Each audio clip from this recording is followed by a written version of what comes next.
دکھ اور پریشانی انسانی زندگی کا حصہ ہے، اور اسلام ہمیں ان سے نکلنے کے لیے بہترین رہنمائی وہ فراہم کرتا ہے۔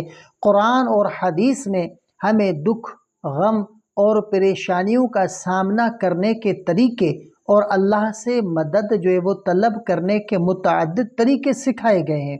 اسلامی تعلیمات کا خلاصہ یہ ہے کہ بندہ اپنی آزمائشوں میں صبر، دعا، استغفار اور اللہ کی رحمت پر بھروسہ کرے۔ صبر اور اللہ پر بھروسہ کرنا، اللہ تعالیٰ قرآن میں ارشاد فرماتا ہے، بے شک اللہ صبر کرنے والوں کے ساتھ ہے۔ پریشانی کے وقت وہ صبر سب سے پہلی چیز ہے جس کا حکم اللہ نے دیا۔ صبر یہ نہیں کہ انسان دکھ اور غم کو دبائے، بلکہ یہ ہے کہ وہ اللہ پر بھروسہ کرے اور بہتر انجام کی امید رکھے۔ نماز اور دعا کا اہتمام، اللہ تعالیٰ نے قرآن میں فرمایا کہ صبر اور نماز کے ذریعے مدد مانگو۔ بے شک نماز بہت بڑی چیز ہے مگر ان کے لیے جو خشوع رکھنے والے ہیں۔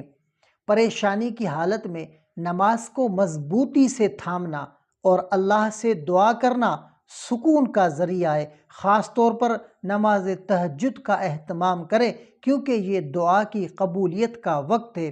استغفار، گناہوں سے معافی مانگنا، استغفار پریشانیوں سے نجات اور رزق میں فراغی کا ذریعہ ہے۔ قرآن میں ارشاد باری تعالیٰ ہوتا ہے کہ اپنے رب سے معافی مانگو، بے شک وہ بڑا بخشنے والا ہے۔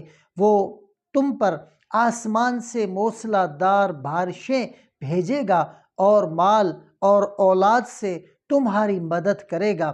وظیفہ، روزانہ 100 مرتبہ استغفر اللہ پڑھیں۔ استغفر اللہ ربی من کل ذنب واتوب الیہ۔ اس کے پڑھنے سے دل کا بوجھ ہلکا وہ ہوتا ہے، اور یہ دل کے بوجھ کو ہلکا کرنے کا ایک بہترین ذریعہ ہے۔